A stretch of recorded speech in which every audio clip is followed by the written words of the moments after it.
Welcome to the fifth quarter sportscast. I'm Jared Judy. I'm here with Todd Corley. We got a lot to talk about, a lot to break down here. We got some Week 12 NFL action. So without wasting any time, let's jump right in. So let's waste time. I'd like to waste at least a second here. I'm sure let's you just would. Waste a little bit of time. Yeah, I'm sure. Anyway, let's get back to it. Yeah. Now that you had that break.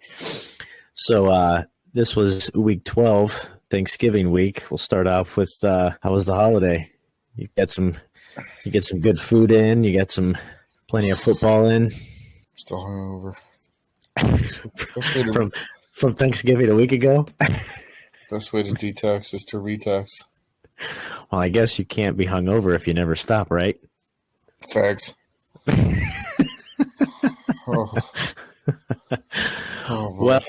Well, looking at the slate of Thanksgiving games, at least we had some interesting games for a change.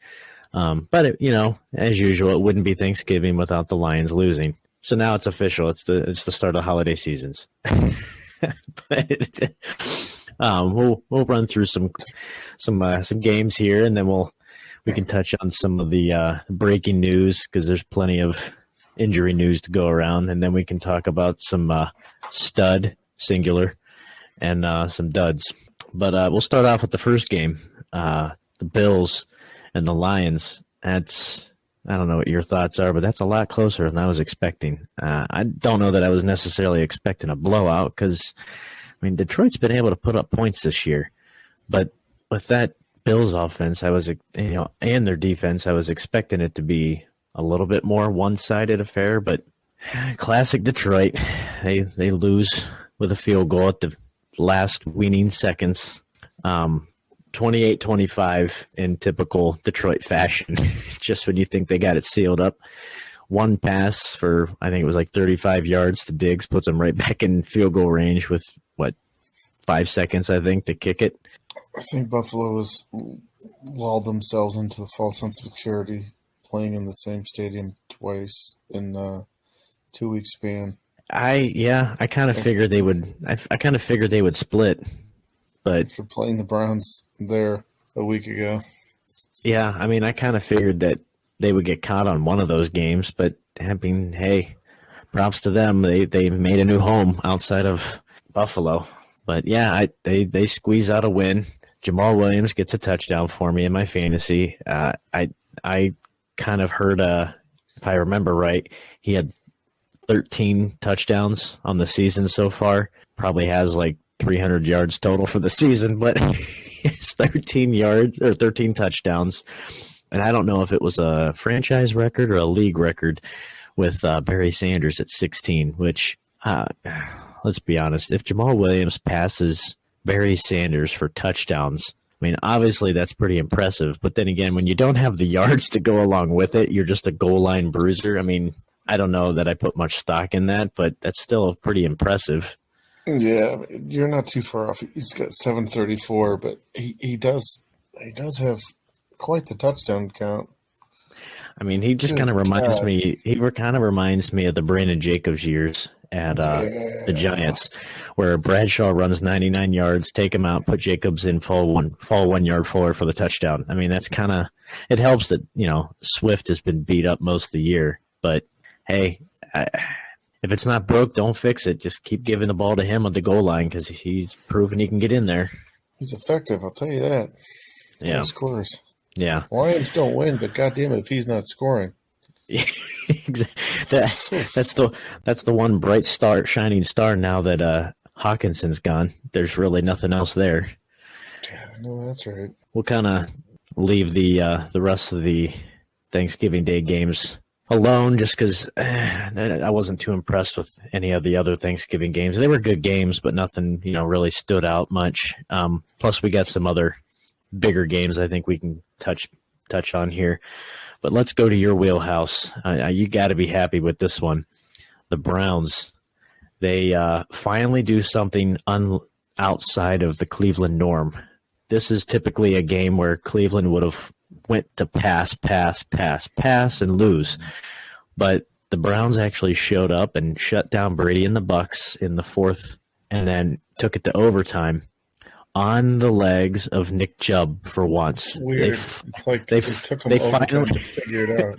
They finally decided to, hey, maybe let's try this and see what works, see what happens. And oh my God, it worked. It's amazing what happens when you give your playmakers the ball. But they shut down Brady and the Bucks 23-17 in overtime on the legs of Nick Chubb. You got to be pretty happy. I didn't watch any of the game, but man, I don't know what to think about Brady and the Bucks. Obviously, they've had their share of injuries, and just like everybody else. But that team does not seem in sync at all. They seem like a completely different team from the past few years, and it can't be just all Gronk being gone. No, they look well. They didn't. I don't think they didn't have Fournette. So there's that. But Rachaad White's pretty good. I'm actually surprised Rachaad White didn't have more. I don't know. He only had 14 touches. Yeah, something like that. Well, actually 14 rushes because he had 9 receptions. But holy Christ, man! I don't know. I just always expect the game plan against the Browns is run the ball. They can't stop it. Tampa Bay wasn't doing it. Tom Brady threw the ball 43 times. I feel like it was reversed. Tampa was doing Cleveland things. Yeah, that's fine. Like it just completely got me off guard when I started looking at the stats, and I'm like, why is Tom Brady throwing it? Why are they not throwing it? Because that's the Browns' weak point. They can't stop the run, so why are they throwing it? Like, I don't understand that. Like, the tables have turned, I guess. But hey, props to them. The Browns were able to finally take advantage and use what they have to their advantage. Even like early on, they did I don't know if you got to see the Anthony Schwartz rushing touchdown. Yeah. God, yeah. I'm like, holy shit, what are they doing? I'm like, yeah, catch them off guard, baby. That's how you do it. Yeah, I think there's a lot of things going on with Tampa. Whether Todd Bowles is the guy, who knows? Whether, you need a different offensive coordinator in there, who knows? If Brady's washed up, I don't know. They have a lot of I think they had at least one or, a couple offensive linemen that are kind of beat up and injured, But again, I don't know what the deal is, because the only real offensive player that's been out from last year that I remember is Gronk. But they look like a completely different team. I mean, on defense, I know they've lost a lot of guys on defense. Sue's not there anymore. A couple other defensive playmakers, but still, that offense just is not able to put up points like they had been in the past. There hasn't been, honestly, like I know against the Browns, he only had 2 catches, but statistically, I'd have to go back and look. But Mike Evans has been way down non-factor this season. He's completely – I know he had some injury early on, but he's completely invisible. Like, he's completely irrelevant this year. I don't know what's going on. 3 touchdowns on the year. 3. We're in week – what are we in, week 13? Going into 13, yeah. Well, and you go figure where he got drafted fantasy-wise, he's another bust. He's another bust this year. That's crazy. Which just blows me away, because in the past, you and I both have seen our share of football, and Brady specific. That would have been a game this past week with the Browns that you would have seen Brady go into overtime, and he would have fed Evans, touchdown, walk off. Like, that's typically how it would have went, and that didn't happen. Like, I don't know. I was kind of caught off guard with that one, but hey, anytime Brady loses, I'm okay with it. And for you, anytime Brady loses and it means a Browns win, it's an even better Sunday. Here's one for you. Here's a question. More fantasy points. Oh, here we're going to go that route again. Okay. Mike Evans or DJ Moore? Did DJ Moore score this week? He did, didn't he? Well, then I got to go with him. He did. I got to go with him. Yeah, you're right. DJ Moore has more fantasy points. And the only reason I remember, because I was shocked that he actually scored, which having him on my fantasy team, that tends not to be the case. But yeah, they're just more having fantasy a bad points. year. Mike Evans or Gabe Davis from Buffalo? Davis. Yeah, it's not as close. I was gonna say that seemed no brainer because I know I've seen Davis at least one game he had like 2 or 3 touchdowns in one game. I think more fantasy points. Mike Evans or Chris Olave, rookie from the Saints. I'm gonna say Olave. Olave by a bunch. Didn't he have a couple games? Olave by like 2 games. Like Evans could play 2 more games. I was going to say, didn't Olave early on before he got hurt, didn't Olave have a couple games where he had multiple touchdown games? He did. He's actually having a hell of a season. Yeah. But damn. Mike Evans or Garrett Wilson. I might say Evans on that one. But I feel like, but I feel good for you, co-host. The only reason I say that is because of the ever-changing guard in New York. We don't know who's throwing the ball what week. Garrett Wilson did have a big week this week, though. Yeah. More fantasy points. Alvin Kamara or Mike Evans? Oh. It's got to be Alvin Kamara. We'll get to Kamara a little bit later here. He didn't want me this week, though. I'll tell you that. Shit. No. But let's move on to one of the many surprising games. As if those first couple were not shockers. You had the Jacksonville Jaguars against the Ravens, and Trevor Lawrence shows Lamar who can pull the win out, I guess. I don't know. He has a walk-off 2-point conversion for the win. They hand the Ravens their 4th loss, 28-27. It's got to be the biggest shocker of the week for a lot of people. Like, there's no way. That money line had to have been busted. There's no way. Loved it. Every time Baltimore loses, an angel gets its wings. What was that in the bonus cut scene? I don't remember seeing that part. That's true. Was that the director's cut? Yeah, I don't know what happened to the Ravens. Like this year they came in, Lamar. Everybody was talking all about Lamar. They were going to blow everybody out of the water.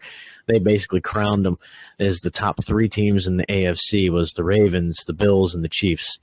And what happened? I feel like Baltimore's the weaker of those 3 teams.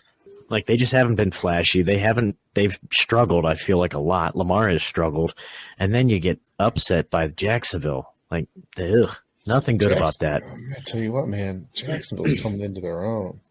Well, I wish Trevor Lawrence would do more because I could definitely use some more wins down the stretch here. But regardless, Doug Peterson, that's a pretty gutsy call. Well, where was that game at? Was it Jacksonville or Baltimore? I don't remember. It was at Jacksonville. Okay. I was going to say, that's a pretty gutsy call if it was in Baltimore going for 2. But regardless, but I mean, regardless, you go for 2 when the game's on the line. You could have just kicked it and tied it, but you had him on the ropes, and, I mean, props to him. Now, granted, if it goes the other way, he's going to get crucified. Like, what are you doing? Take the points. But, it worked out, and he's the hero of the week. You got to give it to him. I mean, what do you get to lose? It's true. I mean, it's not like they're playing for anything. They're not playing for anything. Right, you're 3-7.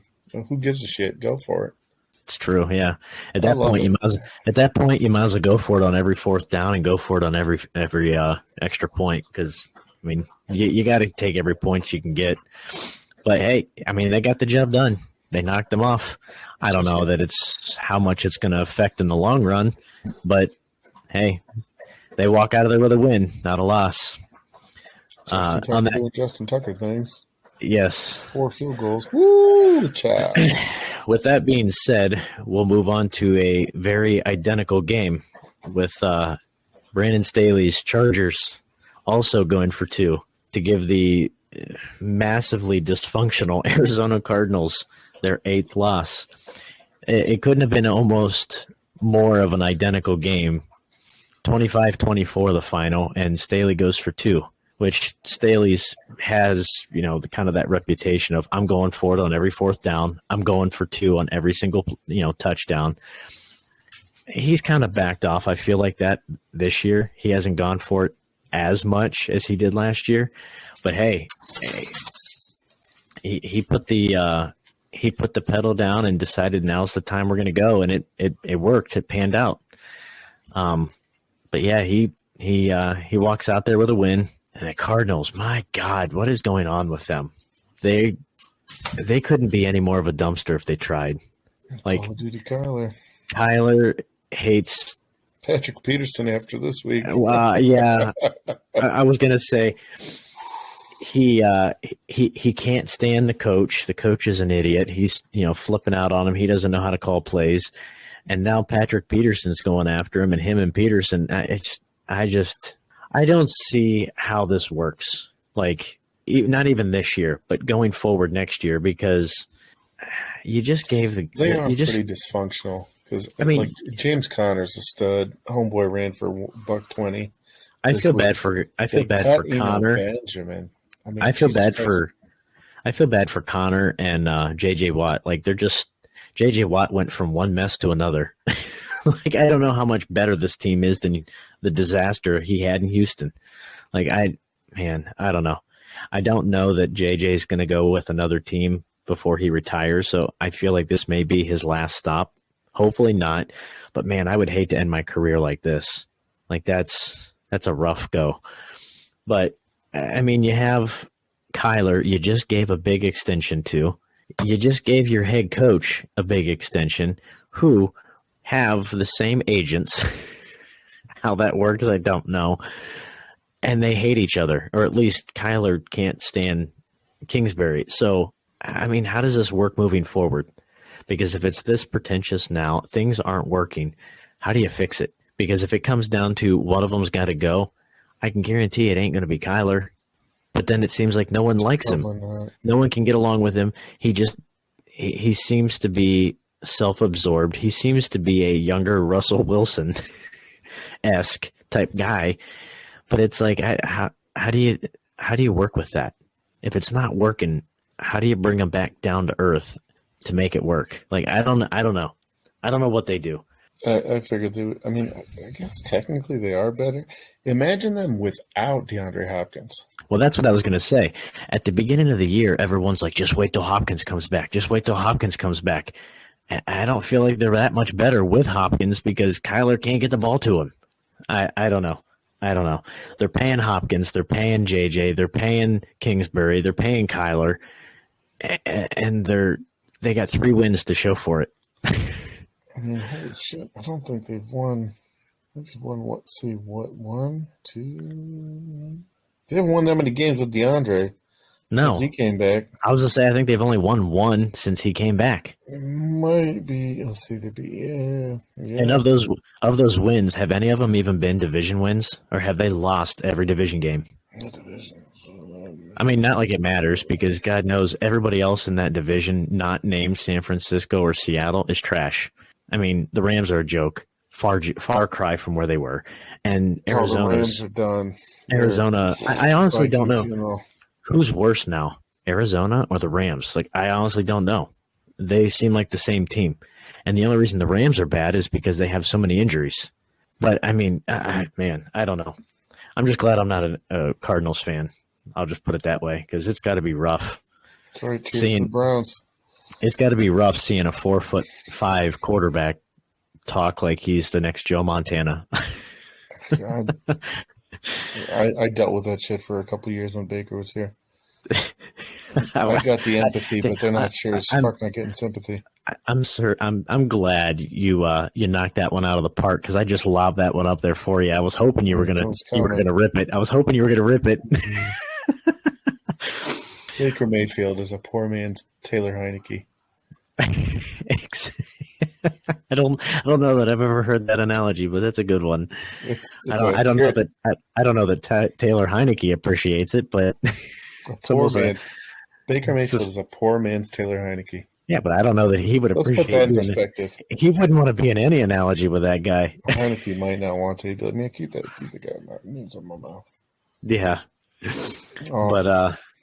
But let's move on to the big game, since this will feed into some further points later.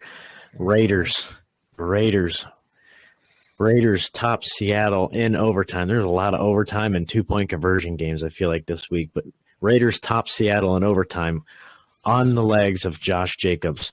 Holy crap. 40-34, as if that wasn't a high-scoring game. I lost track of how many times Josh Jacobs touched the ball. I mean, he had 33 runs for what, almost 230 some yards. Like, oh wow, like that's impressive. And then of course that last 33 touches on the rushing, 33 attempts. That's what I'm saying. Averaged a biscuit shy of 7 yards a carry. Yeah, homeboy was putting in work, and it just blows me away because I didn't watch that game, but looking at his stat line, I'm like, oh, so they just went heavy with the run. But then you even look, he was involved in the passing game too.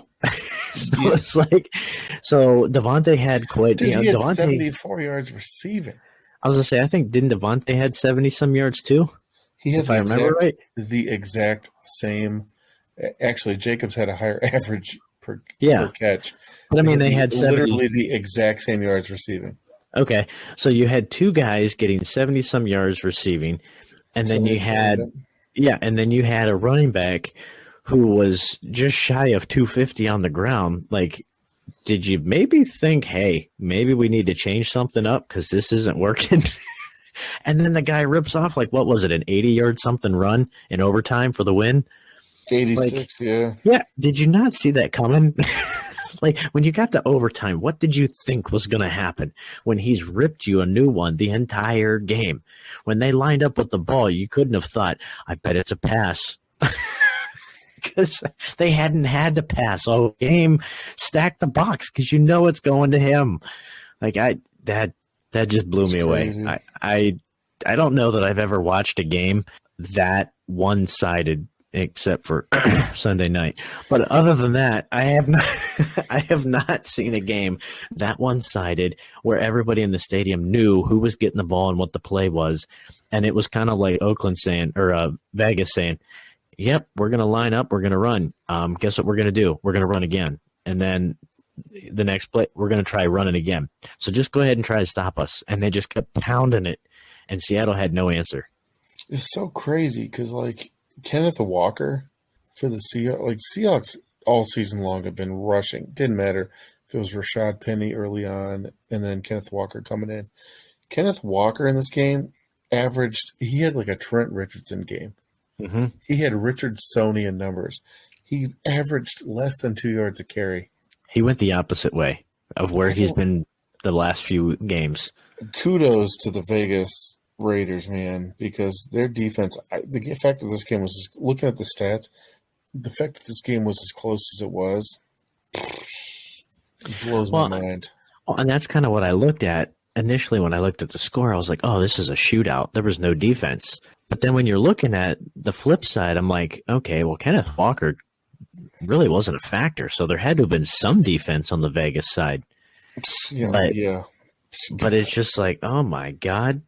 This had to have been one of the biggest standout games of the week, like hands down. God, easily. As a team, was it like 60 some yards rushing as a team? Yeah. Jesus. Yeah. Jacobs had more than that on one run. Dude, that is nuts, man. I've never seen something so lopsided, but yet the score be so close. That's what blows my mind. That's crazy. The stats are so one-sided, but yet it's only a one-possession game. You had Derek Carver there throwing the ball back to him. Oh, yeah. It's awful. Yeah. That was crazy, though. That was a heck of a weekend for football. There was some close it almost, I was thinking about this, like looking at the scores and like the overtime games and everything, and it almost feels like this year's NFL is kind of like a big March Madness tournament. Yes. Where it's just like, I don't know, anybody could win. You might have a 16 seed take out a number one. I mean, it's nuts, man. It's fun. Well, and the thing is, too, it makes it hard. I mean, obviously, we can't legally place any bets right now, but this has got to be the most mind-racking season for people placing bets because the teams like Jacksonville, who you would not expect to even hang with Baltimore, wins. The teams like the Browns, who you wouldn't think would be able to hang with Tom Brady, wins. Like, this is just breaking people's quote-unquote brackets, if you want to go with the March Madness theme. It's got to be breaking people's bets left and right because it's so unpredictable. Where typically in the past you'd see Tom Brady and fill in the blank, it's going to be heavily favored his way. And that's not the case anymore. Like the games are more of a toss-up, I feel like, this year, and teams that are winning, that have no business winning, are winning. I mean, even granted that this is a whole different scenario, but who would have thought that? I think it was, what was it, 8 or 10 point favors the Packers weeks ago when they played the Jets. They were like an 8 or 10 point favorite, and they got beat by 17. Like, who in the hell saw that coming against the Jets? Like, that just blows my mind. Those type of games where not only did you lose and you were a favorite, but you got stomped. Like, I feel like stuff is happening more so this year like that, where people that aren't winning, people that are favorites are losing, and they're not losing close. They're getting blown up. I mean, what was it, a week or two ago? You had Dallas, who was, the princess of the NFC East, and then you had the Vikings running away with the conference, and they get stomped. They got smoked. Like, what what? Like, nobody could have predicted that to happen. No, they got curb stomped. That was bad. It was crazy. Like this past week, Kansas City. Like, if I'm gambling, like I'm always taking whoever Kansas City's playing, because Kansas City never covers the spread, right? Mm-mm. This week, somehow they were favored by 15.5 points. Don't look at the spreads, because it'll only make you believe that pro football's fixed. Well, and Kansas City wins by 16 points.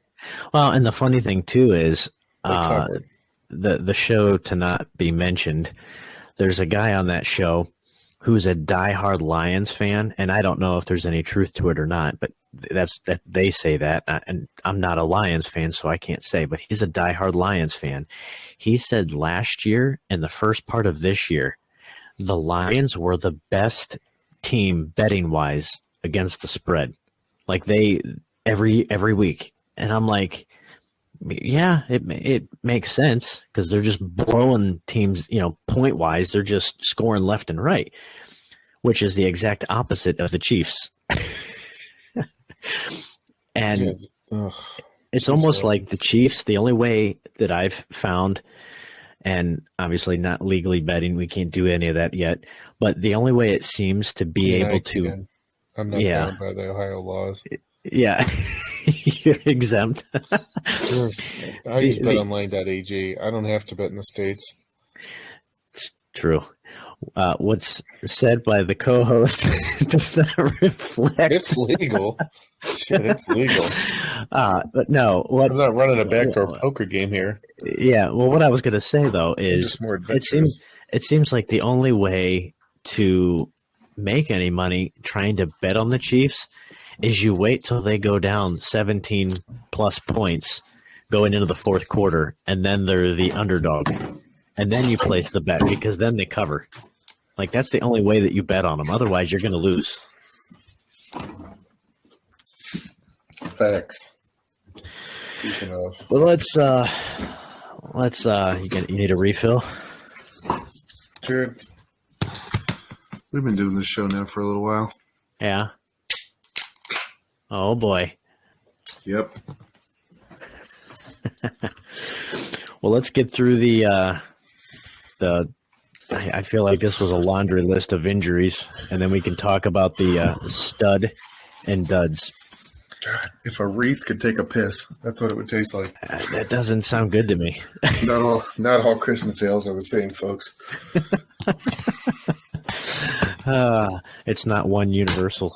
But we'll start with some breaking news as far as injury-wise. We'll start back with the Thanksgiving game.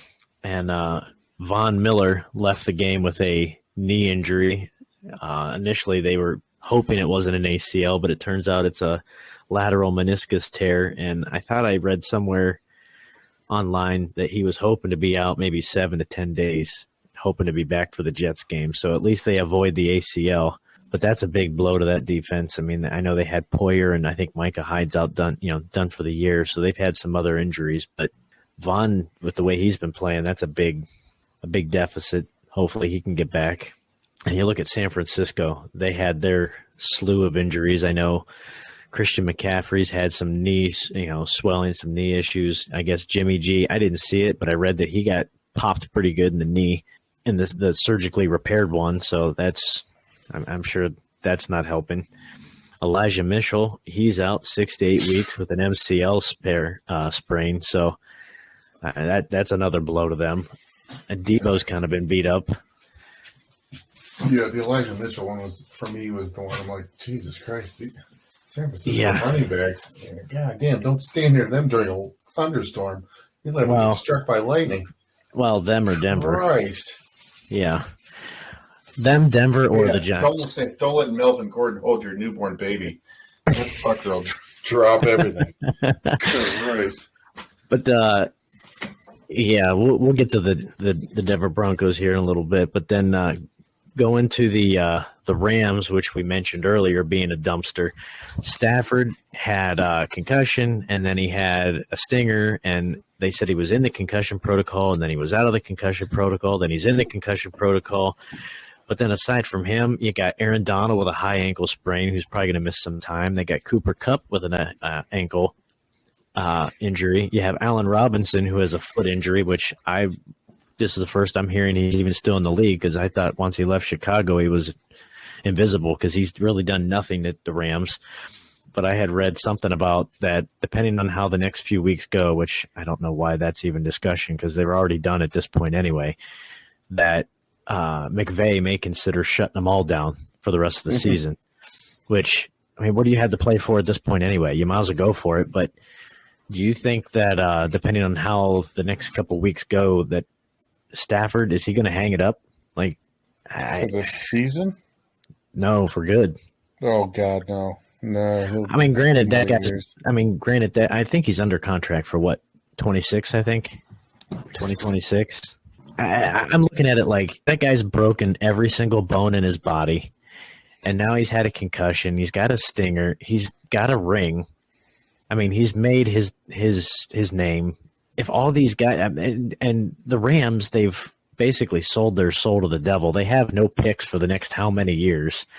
Like, that team's going to be a shell because they're going to have to start cutting bait with a lot of these guys to get under the cap, and they got no picks. So I'm just thinking of it as, hey, he's not getting any younger. He's been beaten and battered for years in Detroit.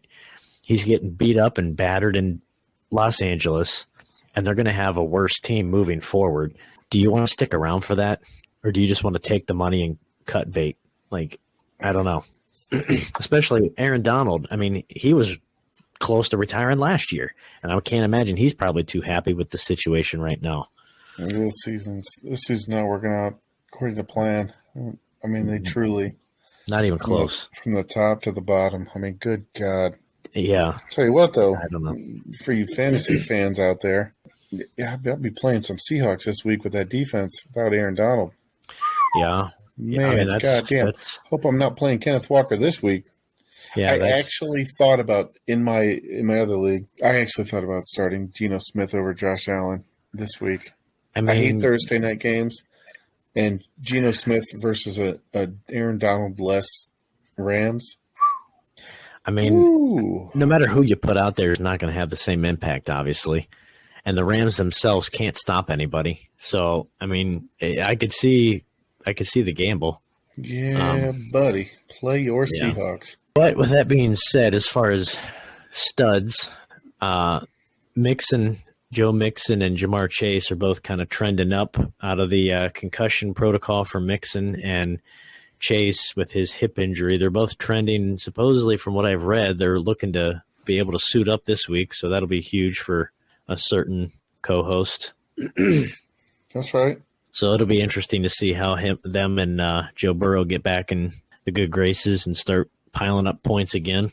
Talking about the Jets and running back purgatory, they went from Michael Carter last year, I believe, and then Breece Hall this year. Yeah, Breece Hall was tearing it. And Breece Hall, when he went down, they picked up Robinson, which from Jacksonville. Yeah. He hasn't really done a whole lot. And then he got injured, didn't he? He's hurt. Yeah. And then Michael Carter now all of a sudden is back into the limelight, and now he's hurt. So now they're down to yet another running back. It just blows. Knight. Yeah, I was reading a thing on Bleacher Report, and it said if you have these Jets, feel free to start them. And I read that guy's name. I'm like, who in the heck is this guy? Never heard of him. Go Pack. Yeah. NC State, baby. Well, we talk about more Wolfpack players on this podcast. We should talk about getting sponsored. Yeah, well, I started reading it, and I'm like, oh, okay. So now they're down to like their fourth running back of the season, and they're back to the Mike White show. What's with Zach Wilson? Is he even going to be there, or are they ditching bait with him again at the end of this year? They're done. Like, I don't see how they keep him. They've went back and forth from Zach Wilson to Mike White, back to Zach Wilson, back to Mike White. Like, eventually something's got to give. I think Zach Wilson's best fit's probably Carolina. He should go hang out with like Baker Mayfield and Sam Darnold and Jesus Christ. The log roller, Sam Darnold. Good God. I've never seen a least athletic touchdown scored by anybody than the log roll. I'll tell you who's loving it though. DJ Moore. He's like, oh my God. Somebody taller than 5'4" can actually throw me the ball. I'm so happy. Yeah, I don't think. Where have you been all my life, Sam? I don't think he's too distraught about it. But yeah, we were talking about running backs. Well, we can touch base with the one of the many issues with the Broncos. I mean, you started off with a 50-50. Couldn't have been any more down the middle split with Melvin Gordon and Javonte Williams. And Williams tears his ACL. He's done. Melvin Gordon fumbles every third ball. They kick him out the door and let him go. And then they have Mike Boone, who then becomes the starter. He gets hurt, so now he's out. And then they let who else did they let somebody else go, didn't they? For some reason I'm blanking. I kept thinking they let somebody else go other than Gordon. Maybe not. Yeah, they let Gordon go. I don't know if they've had another one. Well, then they brought in Latavius Murray, so now they're down to him, and that's it. It's just like Mike Boone got hurt. Yeah, but it's like you're down to him now because everybody else on your roster you've either let go or is hurt. So yet another team with a continued carousel of running backs. And I don't know how much it matters because, I mean, Jesus Christ, the big ass Samoan looking motherfucker yelling at Russell Wilson. Well, the Denver Broncos off the sidelines. That was my favorite. The Denver Broncos are the AFC Arizona Cardinals. That's 100% what they are. They're a completely dysfunctional disaster. They're a dumpster. It's crazy, man. But they're garbage. Moving on to Pittsburgh, Najee Harris. He had an abdomen injury and left the game, and then his backup, Jalen. I don't remember what happened with him, but he got some sort of injury, but then it turned out not to be serious for him. And I guess from what I read, Najee Harris is supposed to be back potentially this week as well. So I don't know exactly what the injury was, but obviously it wasn't anything too serious if they're both potentially back in starting spots again. Yeah, Jalen Warren's hamstring is supposed to be good to go. Okay. I don't see how he's not getting more run, honestly, with Harris. Najee Harris sucks. He's overrated. He had a great season last year. He's Trent Richardson. He's the same goddamn player. He's the same Alabama bullshit running back. I mean, he had a great year last year, and he's a shell of what he was last year. So I don't know what happened. Same thing as Trent Richardson. Yeah. Rookie year, tore it up, and then boom. The only one's, I was going to say the only one before Derrick Henry, or since Derrick Henry, is Josh Jacobs, who's having a hell of a year this year. But yeah. God damn. I don't know, man. And before Derrick Henry and before Trent Richardson, you had the refrigerator, Eddie Lacy, who had a few good years and then couldn't put the fork down. Yeah, I miss him. So I like me some Sean Alexander, though. He went back in the day. Yeah. Rock the baby. But going to the NFC North, we had reports that Darnell Mooney is done for the season with an ankle injury, which, I mean, if anything, it sucks for Justin Fields. But then again, Mooney wasn't really that much involved anyway, because it was Justin Fields. It was Justin Fields running, and that was it. Like there's no receivers out there that you would even consider touching, especially in fantasy wise anyway, because A, Fields can't get the time to get the ball out to him anyway, and B, he's always running. So, I mean, I don't know if that's a big loss. I mean, obviously it's a big loss for them. It's not but a good sign for the Bears. It's not a good look. Justin Fields injures his non-throwing shoulder. Yeah. So he's screwed. Well, then, I mean... This week, in-game, they lost Eddie Jackson on defense. Yeah. Pre-game, I don't know if you saw any of that or where you were, but, dude, did you see Trevor Siemian hurt his oblique in warm-ups? Warming up. Yeah, I did see that. And they had to start what? Was it Peterman? They almost did. They ended up starting Siemian. He did end up playing. Well, I saw that. I was ready to start Nathan Peterman. Yeah, I think it was either Rappaport or it was Shefty. I saw the tweet and I was like, "What? Like you got injured in warm-ups?" I mean, granted, I know you haven't played on a field in a while, but you are practicing, right? Like, oh my god, how do you get injured in warm-ups? That's like getting injured in a walkthrough. Like, I don't get it.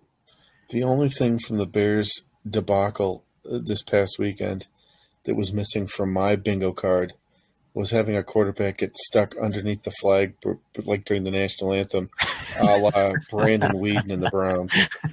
Good God! I don't think. Well, that or another double doink from Parkey. Good Lord! I don't think anybody could do that again. But well, and here we'll get to the Packers here with the next one. But when I see how bad the Bears are as far as roster-wise and just their record, and I look at the Packers, I'm like, oh, well, we're not really any better than them. But I feel way better than, if I was a Bears fan looking at their roster. But then it's like, well, we have the same record, so I guess I shouldn't feel that much better. But, man, the Bears are just such a dumpster. It's so bad. And the fact that they have the Lions look better than them. That's how bad they are. Like, that never happens. At least the Lions are putting points on the board. Even when the Bears are at their best, when Justin Fields is, like, running for 170-some yards a game, they still lose. Yeah. It's oh, my God. Which is funny because when you think about it, the calling card for the Bears was always defense. Their offense was always a struggle. Even, for the last 15-some years, it was Matt Forte. That was it. That's really all they had. And then you had Jay Cutler throwing the ball to the defense every other play. But they had Lance Briggs and Peanut Tillman and Urlacher. Mm-hmm. I mean, they were just shutting people down. And it was their defense that was keeping them in games and winning them games because God knows their offense wasn't. Well, now they have no offense and no defense because they've traded away Khalil Mack, Roquan Smith. They traded away their whole defense, and they have no offense. So I don't know. I don't know what to think of them. I mean, I'm not too mad about it, but Aaron Rodgers is coming back to play even with a busted ass hand because, he's majority owner in the Bears. And it's going to be very frustrating when they lose to Chicago after how much I've just said Chicago's a dumpster. It's going to feel really bad when Green Bay gets beat by them because I don't see how Green Bay wins. But with that being said, we'll move on to that. Rodgers had, which obviously we all kind of assume that just watching him play, he can't throw, like every third ball looks like it's being thrown out of a one-wheeled jugs machine. But apparently he had a broken thumb on that last Hail Mary attempt against the Giants over in London. And he's been battling that all season. But now he got hit. I thought he said he got hit in the second quarter, and then he got hit again in the same spot in the third quarter. And he thought he had a punctured lung or, something like that. So he left the game, couldn't breathe, had issues. Apparently all the tests and scans came back okay, but he's now battling a rib/oblique injury. But he says, I'm suiting up as long as I can sling the ball and line up, I'm going to do it. But for what? Like, let's be honest. You're not making the playoffs. You're not making a run at the Super Bowl this year. And even if you are, you've been dog shit for how many weeks in a row now? He knows. Why? There's no. You're going to have to take him out of that game on a gurney. There's no way. Exactly. He knows as soon as he doesn't play, as soon as he misses a game, and Jordan Love's in there, it's over. But that's the thing. They were talking about it on ESPN Madison this morning, and I guess they said Conti on Get Up said, how you get that spot is also how you lose that spot. Like, basically, you get that spot from an injury, but you could also lose it to an injury, which is exactly essentially what happened, sort of, with Favre. When he got hurt years ago in 2006, 2007 against Dallas, and they were down by 17, and Rodgers came back to close that gap to 7, they all knew, hey, Rodgers can sling it. We have a guy. And that's when they let Favre go to the Jets. But the difference is he had talked about retiring. He kind of wavered. Did he want to come back or not? Rodgers just now did that, but he renegotiated his contract. And if he stays or doesn't stay, he's got a $60 million cap hit next year. So I don't know how they, aside from trading him and the other team picking up that salary cap, I don't know how they go and pick up Jordan Love's option next year and make him the starter, A, or B, I don't know how they play him moving forward, play Love, and bench Rodgers, because then what if Rodgers says, well, I'm not coming back next year, and you're still going to be on the hook to pay me $60 million. Like, he's going to strap him because he's got the upper hand. I don't know. Yeah, I think it doesn't. Money doesn't matter. If it's one thing from being a Browns fan, I've learned there's no team that's better at paying the other ex-coach millions. True. Each year after they're gone to come in, play against them, or coach against them. Well, no, the only thing I'm not concerned about the money, but the only thing I was saying was I don't think that it would be he's worried about Love taking his spot because he knows the financial situation of Green Bay being on the hook. It's a pride thing. If you want to, it is, and he prides himself on being that old school throwback player of playing through anything. But I just don't know that he feels confident in, hey, if you bench me, that's fine. You're still going to pay me $60 million. Like, he's got, I don't know. I think Green Bay would be more likely to play Love because I don't know if they're going to pick up his 5th-year option. And you got to put something on tape here if you're going to try to trade him or get something out of him. If you don't pick it up, because right now nobody knows what he's worth. You're not going to get a first round out of it. You traded up into the first round to get the guy in the first place. Exactly. Honest to God, I'm amazed that Rodgers is going to be playing this weekend. They were talking about this on ESPN Madison today. That's all they talked about basically for the first couple hours. Is he's talking out of both sides of his mouth. He basically said I forget the exact phrase he used, but basically he's a competitor and he will do anything to stay on that field because if you're a competitor, that's what you do. But then he also said, well, once we're mathematically out of it, there's discussions to be had whether or not it makes sense for me to be out there. I'm like, well, that doesn't make any sense because if you're a competitor, regardless of what the record is, wouldn't you be out there? But then he said also on the show not to be mentioned, whether they were 8-4, 4-8, 0-12, 12-0, regardless of the situation, if he was hurt, he'd still be suiting up as long as he's able to. So it's like, which is it? Like, it doesn't make sense because you're kind of on both sides of the road here. Mm-hmm. So I don't know what to think, but I'll put it this way. They were talking about it on ESPN again. At some point, you're walking that fine line right now of, is he a Hall of Fame quarterback? Absolutely. Hands down, first ballot. However, with the way he's playing now with the thumb injury alone, not including the rib injury, he's not playing at a Hall of Fame level. He hasn't all season. Now he's got this rib injury. Our offensive line has been a shuffleboard all season long because of injuries. He gets hit. He's got a lot of talent, but does he give you the best option right now versus Jordan Love with the condition he's in and the situation that he has with the receivers being rookies and the receivers being beat up. I don't know. I can't imagine. I think with him being injured and the situation the team is in right now, I would think if there's ever a time where those two are going to be on an even playing field, a beat up, banged up Rodgers and a healthy Love, I think they're more on an even playing field now than they'll ever be, in my opinion. Mm-hmm. So with that being said, why not go with the healthy guy and give him a shot? Because you know what you have with the older veteran. You know what you got because you've had it for 12 weeks now. And even if the guy doesn't pan out and he struggles, you got to bye week 14 anyway. Give the guy 2 weeks if he wants to come back and play a couple, meaningless, basically preseason games at the end of the season. Let Rodgers ride it out into the sunset. Then fine, so be it. Because we're not going to be playing for anything anyway. But why not give him a couple weeks? Because he takes one good hit, there's a good chance he's going to get knocked out again. Plus, he's got a broken finger. Yeah, a broken finger too. Broken thumb because he smacked it on the helmet of the Giants. But that's what I'm saying. With that broken thumb, that was week 4, week 5. He's been so erratic all season with that. Now he's got a busted up rib. Like, how do you really think he's going to be that much better than a healthy Jordan Love? Probably not. I mean, granted, he may have 1 or 2 throws in the game where it's like, oh my God. But then you saw how I don't know if you watched that game, you saw how he was struggling to throw screen passes.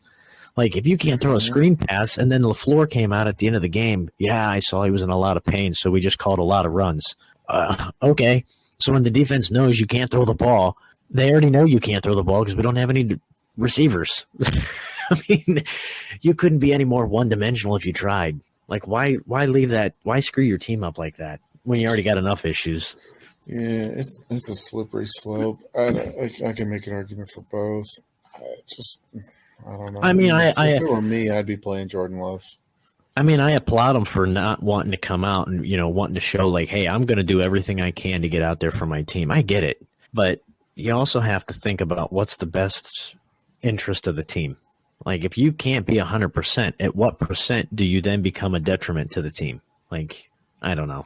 But with that being said, let's we can both agree that grape Kool-Aid is grape Gatorade is actually the best. Grape Gatorade's the best flavor. We discussed that offline. It's disgusting. We might have to put a pull out on that. Grape's the worst flavor. But anyway.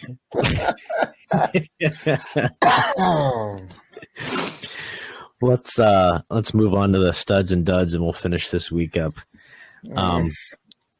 Studs. Yeah, there was no reason for a poll. No, it's a one-man. It's a one-man band. It was a universal, unanimous. Josh Jacobs ran away with it. No reason for any more discussion. He outscored, fantasy-wise, quarterback and every quarterback. Didn't matter. Yeah. I mean, Jesus. I mean, he beat the next closest guy by double digits. Like, it wasn't. Dude, yeah. It wasn't close. But looking at the fantasy duds, we had Juwan Johnson. Nothing. His buddy, Alvin Kamara. 1 point. Travis Etienne. Fumbles. God, he looked at the second coming of Melvin Gordon. Yeah. He did get hurt. Etienne got hurt. Yeah, and then you have Curtis Samuel. Curtis Samuel did nothing this week. Jesus Christ. Normally he has that many fantasy points rushing yards alone. As a receiver, he gets that many rushing. He gets more than 17 yards rushing. Yeah, I voted for Kamara just because Kamara is like their go-to guy. Like, he is their staple, and for him to come up so empty-handed, Etienne got hurt. Washington's very inconsistent. Juwan Johnson, I mean, he only had, 1, maybe 2 targets and dropped them both. So you're not really, especially at the tight end position, you're not expecting really anything. If you get 5 points, that's a great day. Sure, I'd take it. So I'm not expecting miracles from that. But Alvin Kamara, it was just a few weeks ago when he hit, 4 touchdowns or something in a game? I think he had 5. Yeah, it was 4 or 5.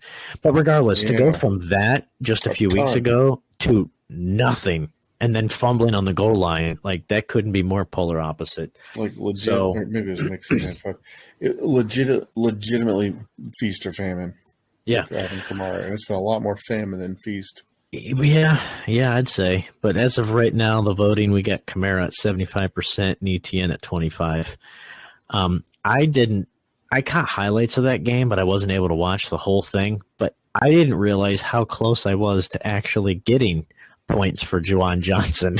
Seeing that one where Kamara got plastered at the goal line and the ball flew up and it was tipped by San Francisco, and Juwan Johnson was right on the goal line. If he just would have turned around and dove for it, he probably could have came away with a touchdown, which would have helped me, but unfortunately, neither of them caught it. So they just need they need Jameis Winston. I hate to say Alvin Kamara needs Jameis Winston.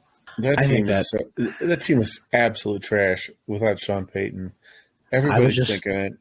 I was just going to say it. Horrible. It just amazes me how far some of these teams have one or two small changes, and you would have thought they changed the whole roster. Like the Saints didn't really change a whole lot of personnel. Like, a lot of the same people were there that's been there for the last few seasons. And you take out Drew Brees, which, I mean, granted, he's a Hall of Fame quarterback, but he was kind of showing age, and Winston looked pretty good last year. So it's not a huge drop off, but then you have Peyton gone, and all of a sudden you're barely struggling to hit 500. Bruce Arians leaves, Gronk leaves, and then all of a sudden Tampa Bay looks like a dumpster. I mean, the Atlanta Falcons, they look just as bad as when Matt Ryan was there. And Carolina, I mean, this is the worst they've looked since Cam Newton. I don't know what to think of that. That whole division is trash. They're not good at football, which makes it sort of rough when your business is, well, football. Football. Yeah. I mean, the same thing though. You look at the NFC North. I mean, the Bears, they've had issues, they've struggled. The Lions are consistently competitive, but with Green Bay personnel, they've kept all their personnel. They've lost a few play callers and coaches and coordinators, but again, you have all of the same personnel minus Devontae Adams. You'd have thought they ditched half the team. For how bad they are. You went 13-3, 13-4 2 years in a row, and all of a sudden now you're not even close to 500. And then you look out with the NFC West. The Rams just won the Super Bowl, and they're not even 500. Like, what happened? It just blows me away. It's crazy, man. It's kind of cool. Like, it's not like you don't have the perennial powerhouses. It is kind of nice when you got a little bit of a mix. And it just, as much as I hate to admit, and as much as I hate to give any attention to it, it just goes to show how much of a outlier the Patriots were for like that 20-year run where they just owned that division and had so many playoff appearances, so many Super Bowl appearances, so many Super Bowl wins without any drop-off really any year. Cheating works. I'll tell you right now. That's neither here nor there. It's a life lesson, kids. But the fact that they were able to get away with what they got away with, one way or the other, regardless, the fact that they stayed at the top for so long, and these other teams were struggling, and then all of a sudden, now you see these teams, they can't even put 2 years together. Like even Cincinnati. Cincinnati was just in the Super Bowl, and I mean, granted, they're probably the better of, the other teams as far as playoff consistency. They at least have a winning record. Ooh. But speaking of Cincinnati, shit. I just watched Joe Burrow get fucking decapitated on red zone replay. Well, I would say which game, but it happens so often it's hard to really nail down which hit and which game. He did that on his own accord. He was running Tennessee. Oof. But damn. Well, I don't think I have anything else. You got anything else? Cocaine Bear comes out to the movie theaters on February 24th. Is that something on your to-do list? I do want to see Cocaine Bear. I'm excited. I can't say it's on my list. You need to watch it. Take the kids. Yeah. Yeah. Well, I don't see that in my future, but hey. I'm waiting for the sequel. Cocaine Bear versus Meth Gator. Yeah. All right. Shout out to a longtime listener, Brian Cockerham. Yeah. Oh, man. Well, never cease to amaze me, the thoughts that come out of your mouth. Good shit. All right. With that being said, that'll wrap up another episode of the Fifth Quarter Sportscast. Download, rate, subscribe, review. You want to interact with us on social media, you catch us really anywhere. YouTube, Twitter, Facebook, 5th Q Sportscast, 5THQ Sportscast. Hit us up, interact with us. Until then, go watch some Week 13 football, and we'll catch back up here with you next week, and we'll break down some action. Keep it history.